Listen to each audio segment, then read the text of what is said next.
Southeast Asia is seen as a new growth area for business aviation at the inaugural edition of Business Aviation Asia Forum and Expo in Singapore. And that's with jets increasingly flying into the region's capitals, remote mining sites, as well as hidden resorts. CNA's Yasmin Jonkers finds out that much of the inbound traffic originates from up north, from China. The demand for business aviation in China trickles to elsewhere in the region.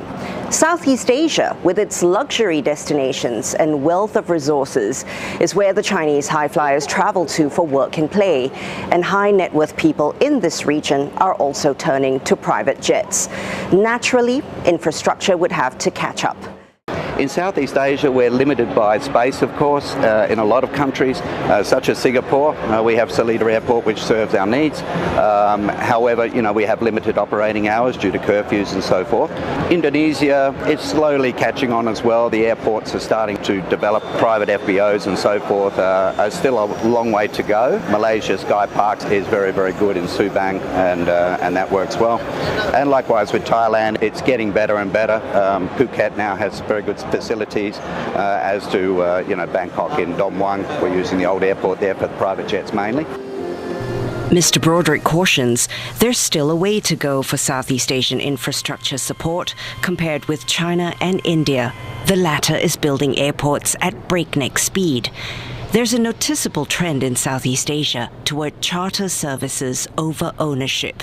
Either way, it takes serious money to participate. Southeast Asia, being quite a dynamic growth region, has been, seeing an enhanced middle class and growth in wealth in general. So that's all good for business aviation.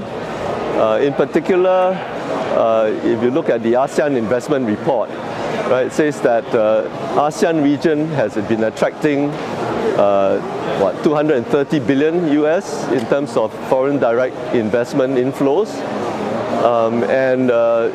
It's been holding its own against the global climate of reducing FDIs. So it's all good from a Southeast Asian economic development point of view. In that context, I also want to make mention of Singapore. And then everybody talks about family offices, right? That's the buzz of the town. There were 400 single family offices in year 2000, and that number has grown at the end of last year to 2,000.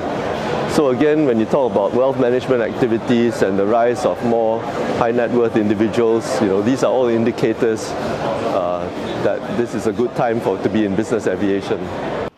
Some 80 business jets are based in Singapore, and it's a challenge to grow that, with parking scarce and tight airspace around Seletar Airport.